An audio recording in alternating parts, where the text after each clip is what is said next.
And we're live. Good morning, Lawrence. Good morning, Dana. Good morning, everybody. Welcome to the Daily Whatever. It is Monday. It I'm Mark is. Winterman. I'm Dana Dubois, and we're very happy to be here with you today. We are. And what did we do this weekend, Dana? Well, there were things, Things and stuff. here, there, the other things, but something very special happened this weekend, Lawrence. Yes. I entered my first ever wet t-shirt contest for what? Right. That's not what it was. We hit Right. 70 paid subscribers Woo! this Thank you, weekend. everybody. And Props to Alan and Susan, who were 69 and 70, respectively. Thanks for pushing us over the edge into 70. it feels good. Yeah. Yeah. 70. It's And we like, promised that we would do the ice bucket challenge when we hit 70, and we did it. We followed through. Um, yeah, it was cold but fun. it really was. Like, I I was just thinking about it this morning, Lawrence, as I was getting ready, that I was like, the I'm not usually someone who will, like, jump into a freezing cold pool. I have to kinda work my way in and then psych myself up and then get under. The bucket was so heavy, good morning, the monster, that, like, once I started lifting it, I was like, "I have to do this." There was no way to hem and haw about it. Right, right. And so, it felt good to just be like, "Bam, I just have to do this." And yeah, that first second, though, it's shocking. And I get why people do those polar bear plunges. There's one here, as you probably know, Lawrence, at Golden Yeah, Gardens every New Year's Day, that people go and wade out into Puget Sound, which is about, I don't know, 45 degrees Fahrenheit, maybe. It's very cold. But they do that to start the new year. And I know there's always an ambulance there because I believe it can be so shocking to your system that you can, like, have a heart attack. yeah, yeah. And it Jumping into freezing water is definitely a shock to the system, and dumping it over your head, equally so, or maybe close.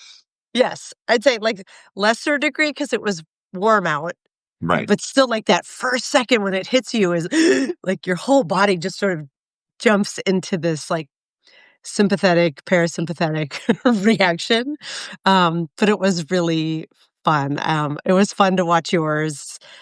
Um, uh, the moment when you first dump it over your head is chef's kiss, Lauren. Yeah, yeah. Kind of same. Like that big green 5-gallon Menards bucket Yeah. was filled with, like, I stopped at the gas station to get ice, and they were like, "Oh, small bag or big bag?" And I was like, "Big bag." It filled the bucket to the brim with ice. And then I filled it up with water, to fill up all the extra spaces and everything, and it was fucking heavy. I did the same thing. I lifted it up and I was like, "Oh yeah, no, I can't, like, play around with this. Like, I just have to lift this up and over One and and do it." done. Right? Oh, here, I have to join in the chat. I'm seeing all these wonderful names joining in this morning. Here, I'll say good morning. So that was like the perfect cap on the weekend. Both hitting 70 and then also getting to watch you do it and like I was actually live when you did it. I was live on Dana Dubois Writes, reading a story of mine. I was reading that middle-aged men keep ogling my 16-year-old story, which is still going. Like, I'm still getting more comments on it. Um, and someone in my live was like, "Lawrence just challenged you." Aw. So it was so cute. And yeah, that was really fun.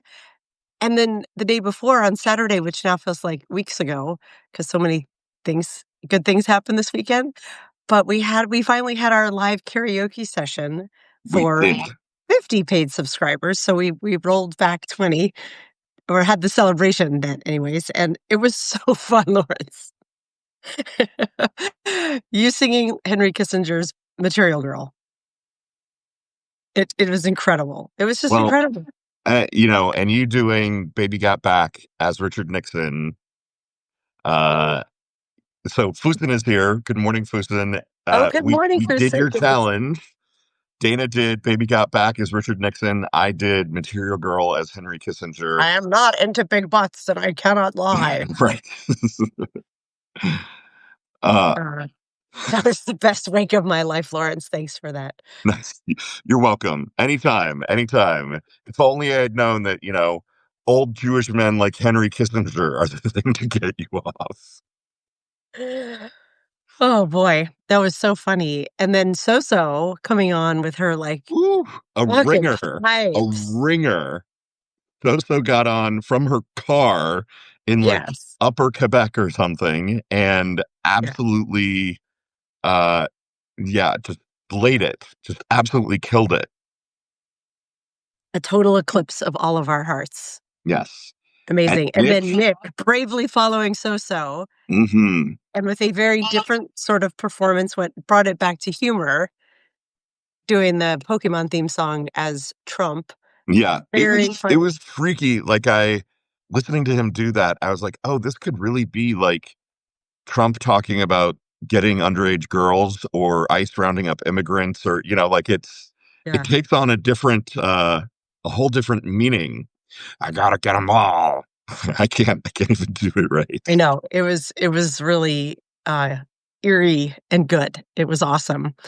And, yeah, so that was thank you for helping us bring that dream of maybe a slightly more of mine than of Lawrence's to life. It was awesome. We may do it again one day. Um, Another thing I didn't even tell you about this, Lawrence. Saturday night, I went to see a show. And I went by myself, which I don't do that often, but sometimes it's just kinda nice to be an observer and hang out but I wasn't into the opening bands at all, and so I was on my phone, and Kat and I had been having a conversation a couple days ago, I guess, about, like, do people go live late at night ever? Like, you see a zillion lives during the week, during the day, but I don't ever really see them when I open my phone at night, and I opened my phone, and Kat was also at a show in Texas and was live, so and it was like I had maybe one of the 2 of us didn't have a great connection, so it was a little spotty, but it was really fun joining Kat for a show when I was at my show. It was your largest live, and you were on for 15 minutes. That's Okay. interesting. What time at Yeah. night was it? It must have been about 10:30 Pacific time. Oh, wow. Wait, Okay. is that right? So was it like midnight, 12:30 your time, Kat? I don't know if you were on East or Central Time in Texas where you are in She's Texas. central in Texas. Yeah. Okay. So it was probably around midnight. Kat, you let me know, 'cause, I think the headliners went on for the show where I was at about She said, 10:45. yeah, it was midnight or 12:30. Yeah. It was all different names mostly, and I was like, "This is cool. I'm gonna try going live one night when I'm at a show or maybe just insomnia or something." Like, I kinda wanna see who the Night Owls are on Right, Substack. right. Yeah, it's funny to think about. There's like a whole different crew, I'm sure, at night. Mhm. Totally, and they're like, "Nobody ever goes live now." Yeah. So, maybe we should start a bedtime story. Um, well, that would be kind of interesting to see if people tuned in for that.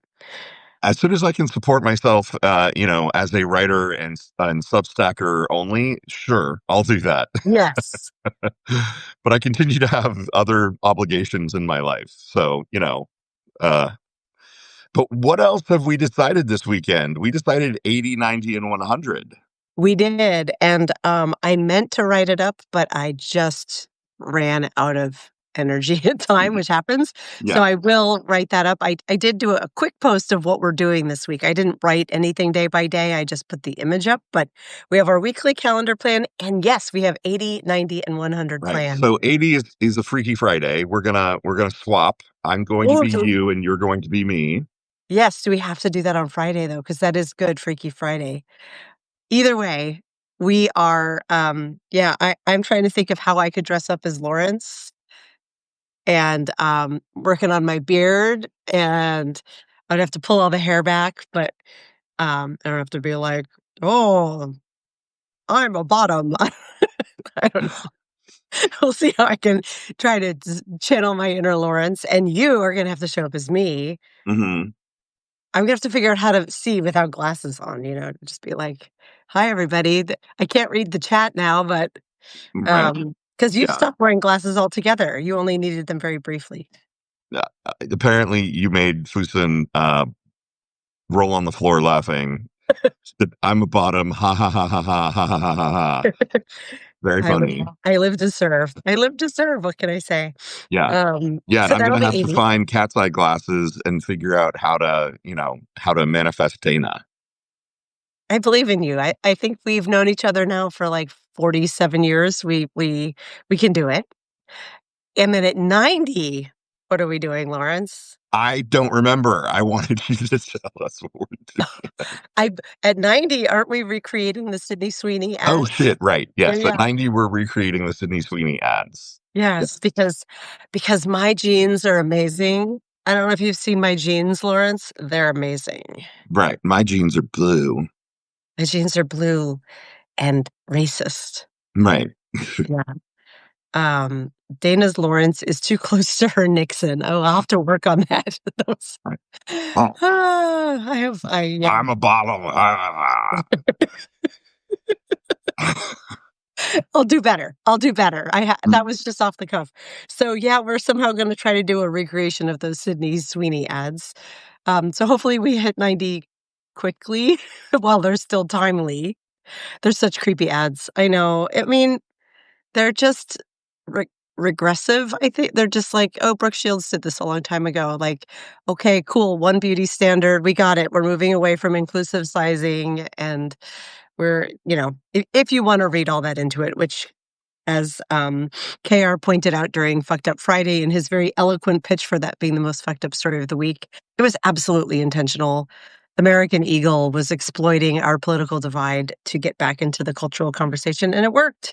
So, um, yeah. Oh, Yeah. yeah. Morgan's saying it. Look at Fusen's red check. Yes. I think, Fusen, that you and Lawrence and I got our check marks within like a week. Yes. Yes. And Fusen it's and you and I so all got our checks within, like 7 or 8 days of each other. It was awesome. makes me so happy. Fusen has got checked this weekend, girl. I'll tell you that. Hmm. My God, I want to hear more about Pride from you, Fusen. You got to go live and tell all of us about it. Yeah. Yes, definitely. And 100 at a Oh yes, hundred, we are going to do the a aspiration. big community Zoom party. So we're gonna.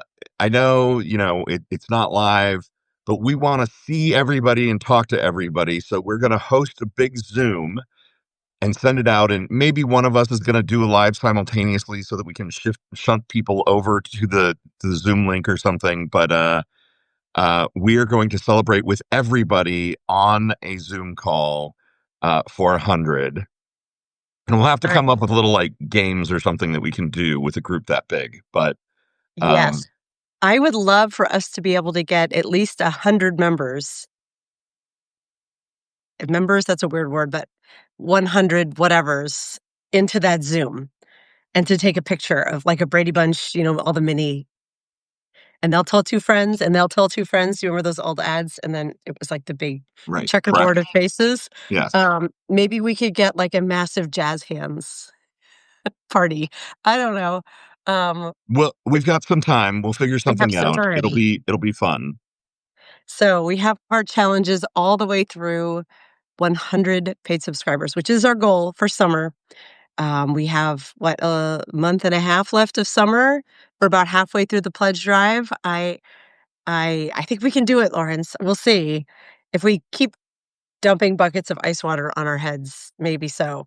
Right. And we decided that the summer pledge drive ends at the end of summer. So on Yeah. The uh, 21st night of of September. September. Yes. You know, I never thought of it this way, but do you think that that song, like, it was very random to pick a single day, a single night. Do you think it has anything to do with the fact that it's the equinox? Absolutely. I mean, I always assumed it was the equinox. I mean, I don't know, like equinox specifically, but like end of summer. I always thought that. Did you not? I never thought about it that hard. I was just like, They picked a Badia. random day and it was the 21st of Badia. September. Well, it rhymes. with remember.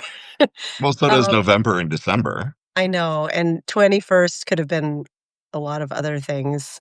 Right. Could have been Um, about Christmas. Do you remember the 25th day of December? it could have. And Praising our there Lord's birth. Ah, ah, ah, ah, yeah. Jesus was a baby. Ah, yeah. No, I don't mean maybe. Ah,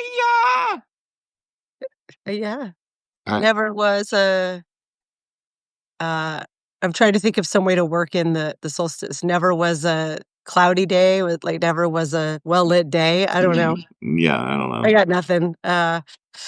But, that was beautiful, Lawrence. I love you in falsetto. Love it.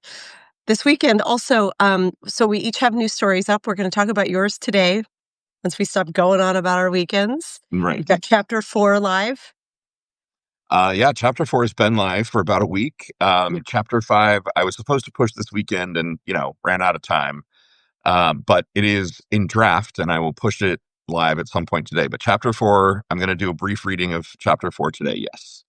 Excellent. Well, I love that you give folks time to see it, but here, just in case, I'm gonna put this in the chat because we are gonna be talking about your chapter and, of course, having you, read it to us, which we all love. Oh, I see, Grace, the momster's baby, looks like she's messaging us. So hi, Oh, Grace. hi, Grace Grace. Grace loves your beard, Lawrence, and, like, paws at the phone. The momster has told me that she's kind of obsessed with you, so, That's so you know cute. I Hi, baby know. Grace. He's our youngest fan. All right, I did this thing. I'm going to tell you guys in advance so you can. I got this stuff that is Oh, not a beard dye. It is apparently supposed to awaken the melanocytes in your follicles to make your hair follicles go ungray.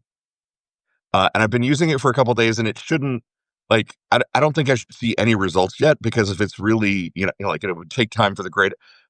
But I don't know. My mustache does look a smidge darker than it's been looking. okay. Well, I'm eager to see what this does, Lauren. right. Everyone keep track. So I'm doing like sideburns and down through the beard because I got to interview for jobs again, and I've decided that part of my challenge has been that I look too old. Okay, well, ageism is real, so full support, Lawrence, and, oh my god, Kat just said, I sent excuse me, I sent my dad one of our clips, and he told me I looked old and that no men will like me unless I dye my hair brown. Oh my You know, god. Fuck you, isn't it Dad. isn't it great when Sorry, Cat. parents give those encouraging words of wisdom to us? Um, yeah. That's I'm sorry, Kat, you're beautiful. Uh, yeah. I know how, I was gonna say ancestral wounds, it's not quite that, but family of origin stuff, like, is very loud in the head. Yeah, for sure. Yeah, if your parents say something to you, it Yeah, it has a tendency to lodge there and fuck with your inner peace. it does. It does, and, I'm interested to see how this works, Lawrence. Yeah, let's, like, track this each day. Yeah, yeah. Mary says you're never too old. True, Mary. It's just that people judge me for being old as I interview for things, and so I'm trying to youthen it up a little bit. Yeah, I'm gonna start saying skibbity toilet that's too and young. That's too young. That's Gen Alpha. Uh, based and yeah, whatever. Riz, I don't yeah, Riz. right. Yeah, I got my Riz. Got my Yeah, Riz yeah. up. I I'm fascinated by language, so slang is really interesting to me, and I don't wanna be like the mom who comes down the stairs, Oh, like, writer talking like fascinated the by kids. language. How original. How original, yeah, I know. But Riz is such a cool, like, shortening of charisma. It's great, And it honestly. sounds like what it is. I think Right. it's also coming out of favor already. I haven't heard it much lately, but, if it's correct usage, you can have Riz and you can also Riz someone up. It can be a noun or a verb. It's, like, Yep. really an interesting word. It I is an love interesting word. And it is kind of onomatopoetic, isn't it? Where it describes the Yes. sound is like what it is. I love the word onomatopoeia. I bet I can still spell it, but I'm not gonna do it live on air. Um, we will keep going, and, are we ready to jump into your story? Do we have anything else we wanna cover this morning, I think before we we do talked that? about the weekend. We talked about the upcoming celebrations for some 80, 90, and 100. Yes. And I do have one other thing, though. oh, yeah, okay. We should talk about the week, just quickly, since it's Monday. Oh, yeah. That today we're talking about, chapter 4 of your book, and Yep. you're gonna read to us. Tomorrow, we're talking about, the news story I just New story. posted, Yeah. which, I may grab and put in here, read ahead so you come prepared, if you want. It's called, let me get it here. I had a little R relationship. It's a story I wrote and had am importing over from Medium, so this may be familiar to a few of you, but probably not many. Um, it's an interesting exploration of a past relationship. So I will put that one in there. Wednesday, I am so excited for this, and Melissa's in our chat today, so it's extra exciting to preview this one. I think a lot of you know that I founded a publication on Medium called Pink Hair and Pronouns that is also on Substack. And Wednesday, the 2 editors, I was gonna say co-founders because I put it out there on Medium and said, "I really hope I find the right people who wanna help grow this by writing it." And within, like, a week, I found Melissa and Sophia. And, Melissa is mom to a trans teen son who is in Virginia, so a purpley state, and I think you all know Melissa Corrigan. You know what an incredible writer she is, an incredible just thinker and speaker. Sophia, goes by simply Sophia on Medium, and I believe Sophia Kelly Grace on Substack.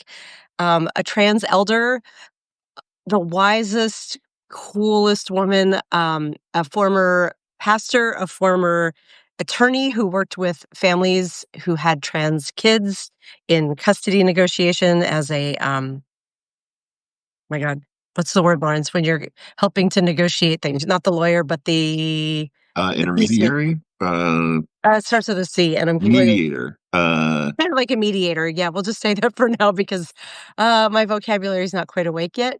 And someone who came out much later in life as trans at, I think, now 6 or 7 years ago. She is so wise, so wonderful. So the three of us, Lawrence is going to start the show and meet Sophia because they've never met. And then Lawrence has graciously offered to step down so we can have all three of us on together.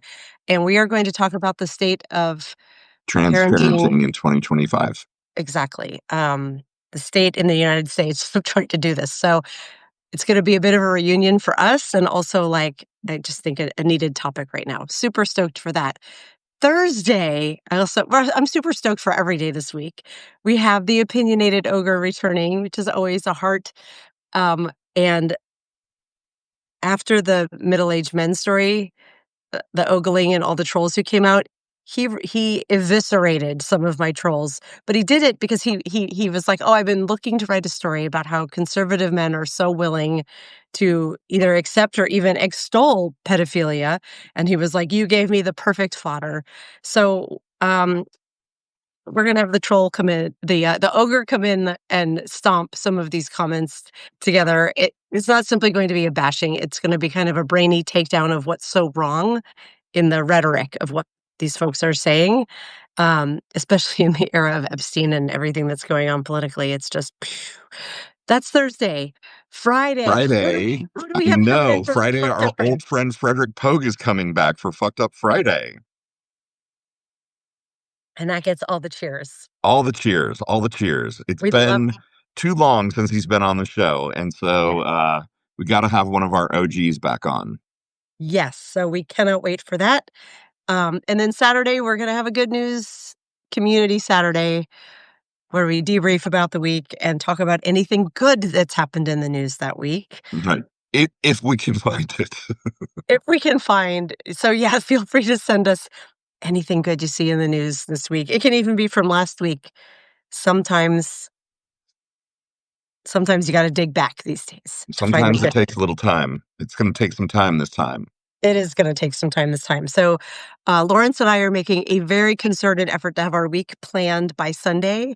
Lawrence makes the amazing graphic, and we're now posting it and pinning it to Gen Xe so that you can always see what's going on the daily whatever, and plan your week accordingly. so, so we've got that planned. Melissa says, I was in a church several years ago, a church that went the way of MAGA, and an elder deacon felt the need to continue making the point that Mary was Really? 14 when she had Jesus. What the actual fuck? Oh, that's so repugnant. That's so gross. Yeah. Like, oh, yeah, yeah. Okay. Also, right, immaculate. Okay. Cool. That's so gross. I'm sorry, Melissa. That you give such a great glimpse behind the curtain because, our South Florida Jewish upbringings, we didn't have direct exposure to that. That's always been a thing we know happens but feels detached from reality. So, oof. I'm sorry, that's gross. I don't even know what I would do if I'd been a teenager sitting in the audience hearing that. What are you trying to tell me to do? Right. Yeah. Ugh, So yeah. creepy. I'm looking up in the chat a little bit. Morgan said, Fred is a bear. You people know this. Yes. And I was just, oh, really, Morgan? Frederick is a bear? Yeah, who knew? I didn't notice. Yeah. Yeah. Not like Lawrence to notice these things, right? Right. Yeah. Not like the, captain of the local, Bears for America chapter didn't notice that Frederick is a bear. Right. Um, I've told this story before that one of the very first people I saw on Substack when I joined, I started getting these videos from Missives of a Middle-Aged Man, and I was like, "This is like Lawrence as a straight guy." And I had this dream, this vision of the two of you need to meet and be on air together because everyone would listen. And then that happened very quickly, and it makes me very happy that he's going to be coming back. So Right. all the Little bears, did we know, we were just waiting for Nick to complete the Wizards Council. And now, triumvirate. yeah, now there's a triumvirate of us. Frederick tried to hurt my feelings by telling me that Nick was his new best friend. And I was like, oh, yeah, no, that's fine, Fred. Nick is my new best friend, too. Oh, don't call them mean Kidding, girls. kidding. Mean bears. Nobody Right. wants that musical. Nobody likes mean bears. Bears are No, supposed to be sweet and cuddly. Fusen. We'll see how straight he is when he accidentally walks in on me sunbathing. I'm pretty sure Frederick is as straight as they get. I'm not sure that there's much swinging door to Frederick. A question for Friday. I don't know why I'm doing this thing with my finger. Ha ha. Yes, today. My kids do this sometimes where they're like, "We figured it out," and I think they're imitating something, but I'm not sure what they're It imitating. feels like that comes from a cartoon or something. I mean, yeah, I don't know. It's a common enough gesture. Oh. Lawrence, I am ready to be read to. Who else here is ready to have Lawrence read them a chapter?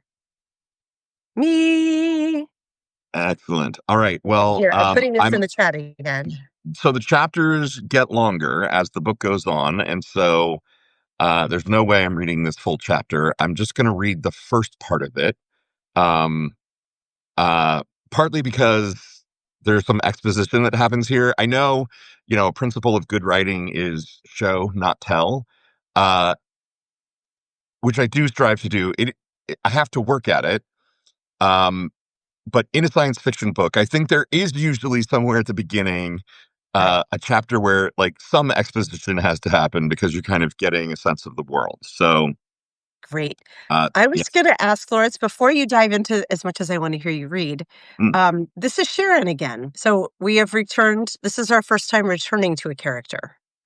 Yeah, so there are four point of view characters in the book, right? There's Joao, Mhm. the assassin, there's Sharon, the president, Jackie, and Jake. And there are other minor characters who will have a chapter here and there.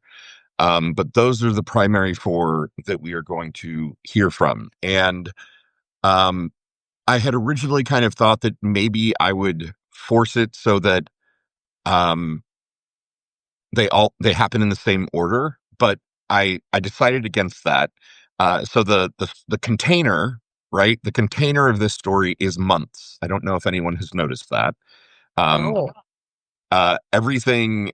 So essentially, Oh, okay. you get a perspective from each of them once a month, essentially, and the story, has a very linear time element to it because things happen.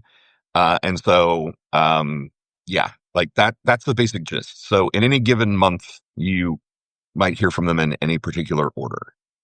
And I kind of roughly tried to put them in sort of order of in the month, in the order that I think that the things are happening.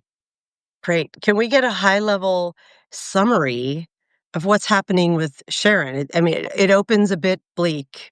It's letting you know like things are getting hard in Cascadia. Yeah. Yeah. So when we met Sharon last month, she was with her wife, who is recently completing chemotherapy for cancer, and they went to the farmers market in Ballard to have a press conference. And in that press conference, Sharon kind of got confronted by a disgruntled citizen and ended up deciding that she was announcing her reelection campaign, which she had known she was going to do. Matilda knew she was going to do it, but they hadn't really read in anybody else yet. And Right. She so, was all coy at the beginning, like, well, we're still deciding as a family. But right, then she does this beautiful takedown of the right. journalists very elegantly. And at the end is like, and bam. Yeah, It's like so it's good. the thing that kind of seals it for her. And she's like, fuck it, I'm just going to go for it. And Yeah. so, yeah, so she, when last we saw her, she had just announced her reelection. And uh, yeah. Okay. So this is this immediately following that? Because she's still the president when it's reelection. So Oh, is this yeah, we don't get to the election for a long time. Like, okay? this is 2041. The book starts in 2041. The reelection campaign isn't until November of 2042. Okay. So this is like very shortly thereafter the announcement. Yeah, this is several days thereafter. In fact, I'm not I should go back and look. I think maybe the first chapter was in October for Sharon as well. But at any rate, yeah, this is just a couple days later, essentially. Great. And this one is do you want to give kind of an overview since you can't read the whole thing of like what is this setting up for the reader? Because we're still very Um, early in the book. yeah, I don't want to do that. Okay. Just go ahead and read that. uh, yeah, I'll read the first part of the chapter, and something very significant happens in the second part of the chapter. But go read it and find out what it is. Sounds good. Okay, everyone. It's story time. All right. This is chapter 4. Sharon, October 2041, Seattle, Tahoma, Free Republic of Cascadia. Sharon is sitting at her desk, tapping out an idle rhythm with her pen while thumbing through a pile of daily briefs, purposefully ignoring the eyes-only economic report sitting on the top of the stack. She's fairly sure she knows what it says. The economy is tanking, inflation isn't under control, and after nearly 20 years of goosing the economy of Cascadia with every massive Keynesian public works project possible, the golden eggs have run dry. A deep, dark recession is staring her in the face, just as she's trying to get reelected. She chuffs in frustration and slaps the desk with an open palm, hard enough to sting. The desk itself is a replica of the famous old Resolute desk used by so many presidents of the vanished United States before the original had been immolated in nuclear fire. It is made from American oak, a gift from the new California Republic after the catastrophes and the end of the war, given to Cascadia's first president, her friend and mentor, Ben Cohen. At a casual glance, it's the spitting image of the original, but the big giveaway is the front panel. The Great Seal of the Free Republic of Cascadia looks nothing like the Great Seal of the United States. And this office isn't an oval. It's a long rectangle with the desk situated near the high windows at one end, far away from the double doors that are the only entrance. Her new office in the just-finished government complex in Cascadia City is an off-kilter hexagon on the top of a building that she thinks looks like a tilted egg. She thinks the new building is ugly as hell, but she has to praise it publicly as an example of Cascadian design innovation. She taps the pen again and idly wonders how the furniture from this office is going to fit in the new space. For some reason, she can't stop thinking about Barack Obama. Not like it could be residual mojo from the desk. This replica never existed at the same time as its predecessor, not even on the same side of the continent.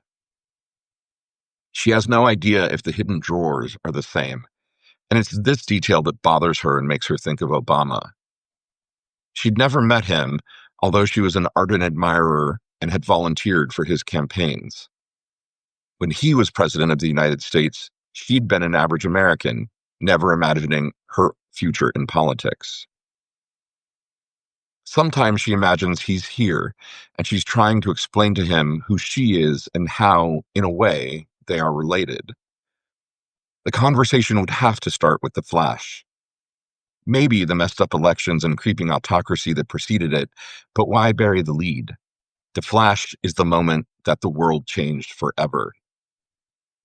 17 years later, there's still very few things people agree on regarding the Flash. Everyone but the complete wackos agree that at 3:17 a.m. on the morning of Friday, the 15th of November, 2024, 10 days after the most widely disputed election in American history, a surface blast nuclear bomb went off in Washington, D.C., wiping out most of the United States government. Virtually everyone agrees that it must have been in the range of 7 to 8 megatons, an odd size, she's told, because it doesn't match any weapon tonnage then in production. After that, it all starts to become debatable. Although hundreds of groups ultimately claimed responsibility for it, there was never any public consensus on who did it. Debates range from the obvious, like Al-Qaeda or Russia or China, to the more improbable, like Mossad or Canada, or a failed U.S. military coup, or even the sitting president of the time furious that he wasn't getting his way. Then come the downright ridiculous, Antifa, or the Sons of the Confederacy, or hidden lizard people living amongst us. Everyone has a pet theory, and after all of this time, it's become a bit of a cultural rubric to ask at bars or parties. What sign are you? Do you believe in the afterlife? What's your theory about how the Flash happened? Secret reports put together by every global intelligence agency, working alone and together, had more definitive answers, but the reports that got released to the public were anything but. All of these theories are whispered about, debated, argued over, fought over, screamed about, devolved into actual fisticuffs, and the only thing that remains 100% true is that the Flash, the event itself, the refugee crisis, the market crashes and wars and depressions that resulted, the Flash changed the course of human history forever. She pops open one of the secret compartments in the desk and pulls out the dog-eared report, whose page numbers and sentences and analyses are so familiar to her that she can quote them verbatim. The faux black leather grain has been worried rough in places, careworn through the years by only 5 sets of hands, hers and those of the 3 men and 1 woman who have also occupied this desk in this office. For years, crackpot political analysts and foreign nemesis had predicted all of, all of the ways in which the United States would tear itself apart, shattering into fragments, Humpty Dumpty-like, never to be put together again. How right they were. Sharon shakes her head and looks at the space where she imagines her figment of Obama would be standing. None of them had had any idea of the speed with which the end would come, nor the levels of violence and displacement that would occur. Absent-mindedly, she traces the outline of the logo on the cover. Office of the Provisional President of the Free Republic of Cascadia. Her long brown finger covers the word provisional, as it has done 100 times before. The multiple eyes from the eagle, salmon, orca, bear logo of the original seal of the emergent country seemed to challenge the idle gaze of her distraction. That original seal had been controversial, but then so had everything. The wording of the new Constitution, the unicameral Congress, the flag, the anthem, the boundaries of the new country at war with its former neighbors and fighting for survival. All this time later, and it still feels like they're fighting for survival. The phrase bone tired has lost all mystery for her. It is now her lived reality, a constant companion here in her own body. In the emptiness left behind in the days immediately following the flash, America roared out its displeasure and declared itself still alive. The problem was, there wasn't one voice making the claim. There were dozens. The weekend following the flash was a nightmare of chaos and confusion. Washington, D.C. had been obliterated, and anyone downwind of the fallout was scrambling to escape. This included most of the northern seaboard, the most densely populated parts of the country, where a late-season tropical front pushed fallout in the direction of more than 50 million people. Sharon thumbs through the first dozen pages of the report, eyes catching flashes of the graphs, charts, and maps that she knows so well. Initial estimates were that nearly 1 million people died outright in the blast, including virtually every leader of both political parties. Another 1 million died within the first week due to radiation. Another 1 million still died in the evacuation and chaos afterwards, as Baltimore, Philadelphia, Newark, Wilmington, New York City all rushed to get as far the hell away from D.C. and its drifting deadly ashes as humanly possible. Of the nearly 50 million people who lived in the path of the fallout, it is estimated that 40% had tried to leave the urban coast and head north and west. More than 19.5 million people were stuck in the largest traffic jam in history. Governments of the northern states were overwhelmed. Not only could they not send humanitarian aid to the D.C. area, they suddenly had a more local crisis on their hands. She remembers that excruciating weekend, watching on TV as the first grim reports came in from the smoldering crater that had been the nation's capital, and as the enormity of the refugee crisis became clear. In those days, it was as if the air itself was made of rumor and misinformation so thick that it was impossible to know what was true in any given moment. The social networks crashed repeatedly under the load of humans trying to cope with the unimaginable. The confusion was exacerbated over the weekend when the sitting secretaries of Housing and Urban Development, Transportation, Energy, and Education all claimed that they were the acting president of the United States. Not to be outdone, the two people who claimed that they would have been nominated as Secretary of State in the incoming administration, who insisted that they had won the election, announced that they should be acting president. Within a week, the secretaries of HUD, Transportation, and Energy were dead, all apparently from radiation poisoning. The Secretary of Education was sworn in as president in a shaky phone video distributed to national media, and then promptly went dark, leaving Americans to wonder if she too was still alive. Not willing to wait a month for the anniversary of its first secession, the state of South Carolina announced on Thanksgiving Day that it had voted in an emergency joint session of its legislature to, quote, temporarily suspend responsibilities as a state of the union to focus on the needs of its own citizens first, unquote.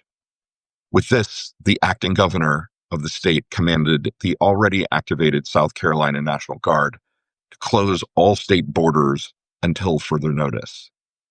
The next day, Black Friday, saw the governor-elect of North Carolina shoot and fatally injure the incumbent but just ousted governor of the state at the Capitol building, and declare that North Carolina would follow South Carolina into a secession from the Union. A hastily convened emergency session of the North Carolina legislature 3 hours later swore in the new governor early and voted to uphold his declaration. By Monday morning, every former Confederate state had announced that it too was leaving the Union. On December 3rd, all of the states of the former Confederacy announced that they were forming the new Confederate States of America. They were joined by Kentucky, Missouri, Indiana, Ohio, and Oklahoma. 2 days later, on the 5th, Texas announced that it had reconsidered and was, in fact, not joining the new Confederacy, but was forming the Second Republic of Texas instead. That same day, Utah announced that it was forming a new country called Deseret, and that all Mormon counties of adjoining states would be welcome in the new nation. A day later, Oklahoma announced that it was joining Texas and not the new Confederacy, while counties in Idaho, Montana, Wyoming, and Colorado announced resolutions to join their brethren in Deseret. Along these new borders, chaos reigned. Boundary counties and states that had not declared independence or joined the new Confederacy announced that they were seceding from their states and forming new states that would join the Confederacy. In this fog of confusion, it was inevitable that armed forces, militarized law enforcement departments, and the huge number of guns in citizens' hands would come into play. Entire counties couldn't agree on which state or nation they belonged to. Cities had vocal groups vying for inclusion in one of the new nations, even if they were dozens or sometimes hundreds of miles from those borders. There was no single Fort Sumter moment, although an argument could be made that the battle for the munitions depot at Langley Air Force Base in mid-December was a tipping point. But by New Year's Day of 2025, the unthinkable had happened. The United States of America had ceased to exist, and in its place, 7 new nations engaged in a second civil war for supremacy on the North American continent. In 2041, if you count Hawaii and Greenland, the Free Republic of Cascadia is one of 14 nations that arose out of the wreckage of the old United States, Canada, and Mexico. Sharon sighs and looks at the spot where her imaginary Obama had been standing, feeling the ache of isolation that comes with a job like this one, wishing she could talk to someone who could understand. She puts the battered report back into the desk and turns to pick up the top secret report she's been avoiding from the pile at her elbow. She scans the executive summary, and the knotty weight that lives just behind her sternum pulls heavier. Her overworked economics team is confirming that a major recession is brewing. There's not a whole hell of a lot she can do about it without violating either the laws of economics or Cascadia or both. And that's where we're going to stop. Lawrence, I am going to quote Brushy, who says, Lawrence, can you narrate every single book ever? Yours as well as everyone else's. Soothing as heck. Love your voice. Oh, thank you. And I don't just want to talk about your voice. That's beautiful. The writing and the world building you're doing here is phenomenal. And I have to ask so that it's stated out for everyone. And what year did you write this? Yeah, so that's the crazy thing. This chapter, so I've told you all before, I started writing this book, I don't know, 2009, 2010, like after Obama, right? Like, well, no, wait. Yeah, no, that was Palin. It was after McCain and Palin had lost. And part of the genesis of the idea was like, what if a Palin-like character runs for president and kind of wins, uh, on a populist platform and just basically crashes American politics before Trump. What could be worse than a Palin? Remember how Right. bad Palin What was? could possibly be worse than That was Palin? clearly our bottom. That was our bottom, Right. Palin. It was never going to get worse than that. Right. Okay. Yeah. So, I mean, there are pieces of this chapter that got written in 2009, 2010. It's gone through substantial revision since then. Sure. But yeah, I've been writing this for a decade or more. There were parts, I mean, I know that this is dystopian. You were calling it speculative fiction, which I think is more accurate here than science Right. fiction. Yeah. But so much, like when you got to the end and you said, if you count Hawaii and Greenland, I gasped that in your in your world building, you already had the US as subsuming Greenland. Well, I had Greenland as becoming its own independent nation. Kalaalleq Nunaat, and if you look at my maps, you'll see that. Um, but yeah, like so in my world in 2041, there are 14 countries. You know, obviously, New Confederacy and Cascadia. There's the New California Republic, which actually has expanded south and taken over Baja and Sinaloa and the one, the Mexican state below that that has Mazatlan, through democratic means. Texas has also expanded and taken over parts of Mexico through not democratic means. Um, Heartland Republic is right in the middle and expands north and takes over like Saskatchewan and Manitoba and fuck the other middle prairie state province that I'm forgetting. And Northwest Territories. And then Nunavut is its own country. Greenland is Kalaalleq Nunaat. Quebec is the Republique du Quebec for Soso. Um, I think I'm going to make Soso the president of Quebec. Great Um, idea. yeah, Because when you own the world, you get to build the right. world. Well, yeah, like I'm fucking writing this world. I can do whatever I want. And then like Ottawa and the Maritimes and kind of the northeast states of the U.S. form the United States and provinces of North America. Um, These are the wreckage of these places because right. I mean, the and Northeast is gone, and I mean, the Northeast isn't gone. Like DC is gone, and you know Baltimore and Philadelphia, you know, and Wilmington are not places you would want to live. And New York has taken a significant hit because you know it's still slightly you know radioactive from the fallout, and lots of people fled. right. Um, right? Yes, you can have Prince Edward Island. Brushy can have Nova Scotia. Okay. I'll braid my hair and I'll just start being like, we're bosom friends. We're kindred spirits. Yes, I'll get all Anne of Green Gables and just like plucky. I'll be the plucky heroine of Prince Edward Island as that I've always dreamed of being. I'm sure. kidding. Keep going. Keep Yeah. going. Yeah, you know, and there is a second Civil War. Obviously, I have a lot of that mapped out in my head. I don't necessarily.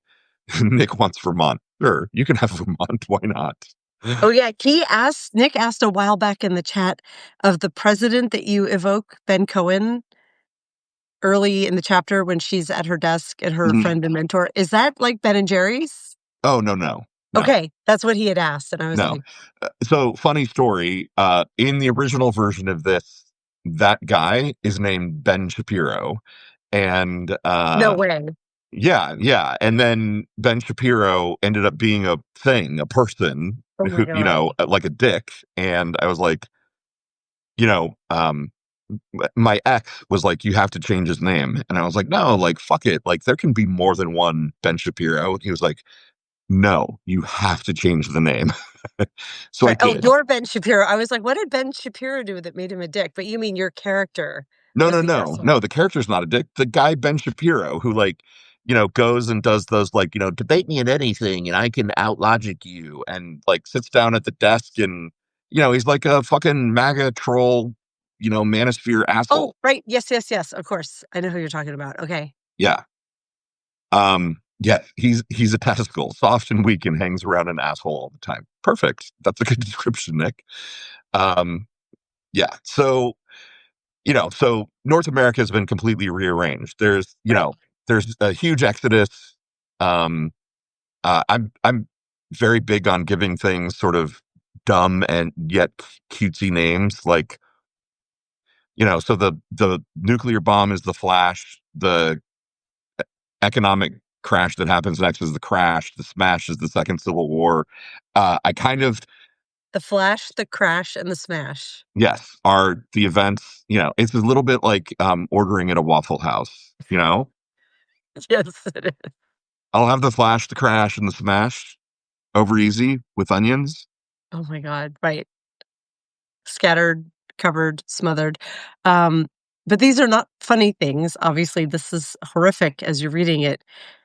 And in 2025, the whole part about one of the theories, it was the outgoing administration that was unhappy with having to leave. Like, I I can now imagine this, and not just in a like, "Oh, cool story, man," but, like, watching the news and social media over the course of a weekend and, like, watching some wild storm blowing the nuclear ash and being like, "Please don't veer that way," and then watching as it goes the worst way possible, Yeah, and 50 million people trying to get out on roads that were never intended for that many cars and right. knowing that they were trapped. That's, like, it's very Stephen King because he sets his stories in Maine and, like, there a lot of them are on the mist and the fog, and I feel like it evoked a lot of that feeling of being trapped, like Stephen King is always really good at doing. Yeah. Um, No, it was exactly that. Like I was, I was like, all right, like I'm creating this world, but like, what is a plausible but sort of worst case scenario? And you know, it's that this happens. There's a late season tropical front kind of moving through, so it's pushing all of the fallout, everything kind of in the direction of the most populated part of the country. And and suddenly everyone's like, oh fuck, what do we do? And they get, people get on the road and get stuck, and then you're like on the road, radioactive ash is falling down, and it's starting to get stormy and tropical, like it's, and flood, right? Like it's a disaster. right. Um, I can now absolutely picture a world like that of one region that's So just many fucked. things that I sort of wrote as backstory. I said this, before, and Yeah. I'm racing history. Like things that I wrote that seemed implausible Yes. are now not just plausible, but some of them have happened. Some of them seem inevitable, right? Like it Yeah, it's freaky. it really is. I do have to read this note from Melissa to click back to Ben Shapiro of, "He's the guy who didn't know women were supposed to be wet during sex." Side note, he is married to a woman. Amazing. Yes, Amazing. so that was only the first half, give or take, of the story. I've just put the link in here again. Please go read, go like, share the story. Lawrence has, like, 50 more chapters or so. I mean, you have so much more already written, and Yeah. week over week is gonna be rolling this out, but, like, I wanna have this book in my hand one day. I wanna I, sit down and leaf through it, and the hope is that by getting the word out on Substack and starting this movement of yeah. people being very curious about your book will lead to that. So please, The story share. goes, things that I've been reading in sort of self pub, trad pub kind of circles is, publishers these days are like, if we won't talk to you unless you have a following of 10,000 people. And if you've got 20,000 people or more, we'll talk to you for sure. And so that I kind of feel like that's part of what we're doing, right? Like one day you're going to write books, and we're building an audience here. We're not just building a community. We're kind of building an audience for the writing careers that we both want. Yes. Morgan says, it'll happen, Sugar Bear. It will happen. And Brushy said, I assumed you wrote it recently before you said you didn't. Truly wild. You wrote the future. Thank you for Yes. saying it and acknowledging it. It freaks me the fuck out. I've never identified with the myth of Cassandra more in my entire life. Like I'm writing this future and I didn't publish it, and so people don't know that I predicted the future. And I feel like it could have been a warning, but yeah, oops. Oops. I've got to Uh, go I because know. Melissa and Nick and I are on. So let me jump over to that. But Yep, I'm gonna go too because the days are beginning and we're at the top of the hour. Go listen to Lawrence and Nick and Melissa. They'll be hopping live in like 30 seconds. Thank you all so much for joining us today as ever. We'll see you same place, same time tomorrow. thanks everybody. Love Love you you, guys. Mina. Bye. Bye. Mwah. Mwah.